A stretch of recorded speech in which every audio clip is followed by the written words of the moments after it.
Papua itu rawan saat ini. Tidak boleh siapapun orang Indonesia bicara sembarang terhadap Papua. Karena memang kita beda. Orang Papua belum itu aja. Ketua Pemuda Baptis Tabi, DOB Strategi Mengeksploitasi SDA di Tanah Papua. Ketua Pemuda Baptis Tabi, DOB Strategi Mengeksploitasi SDA di Tanah Papua. Jayapura, Jubi. Ketua Pemuda Baptis Tabi, Wilson Wenda menyatakan pembentukan daerah otonomi baru atau DOB di Tanah Papua pada 2022 silam, merupakan strategi pemerintah untuk mengeksploitasi sumber daya alam atau SDA di bumi cenderawasih. Menurutnya, eksploitasi besar-besaran SDA Papua dalam beberapa tahun terakhir, merupakan rangkaian dari revisi Undang-Undang Otonomi Khusus atau UU Otsus Papua Nomor 21 Tahun 2001 menjadi UU Nomor 2 Tahun 2021. Karena dalam revisi UU Otsus itu, mereka menetapkan 4 provinsi baru yaitu Provinsi Papua Tengah, Papua Selatan, Papua Pegunungan dan Papua Barat Daya, supaya lebih cepat kekayaan alam Papua ini habis, selain meredam isu-isu politik di tanah Papua, ujar Wilson Wenda kepada Jubi, Rabu, tanggal 11 Juni tahun 2025.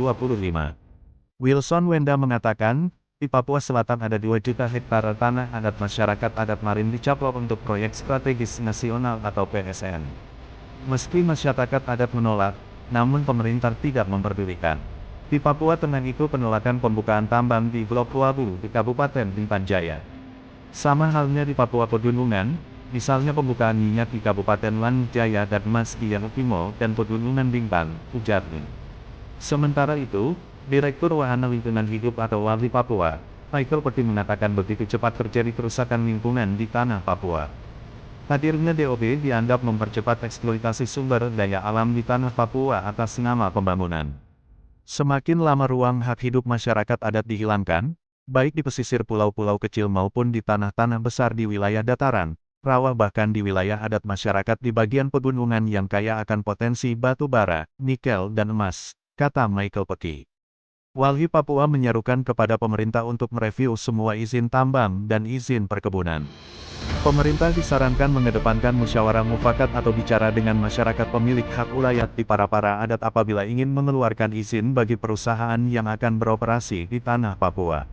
Sebelum buka tambang atau perusahaan begitu, tanyakan kepada masyarakat adat menerima atau tidak. Jika tidak, jangan paksakan.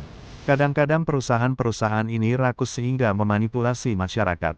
Ada juga masyarakat bayaran yang seolah-olah mendukung lalu disebarluaskan di media, ucapnya. Asteris.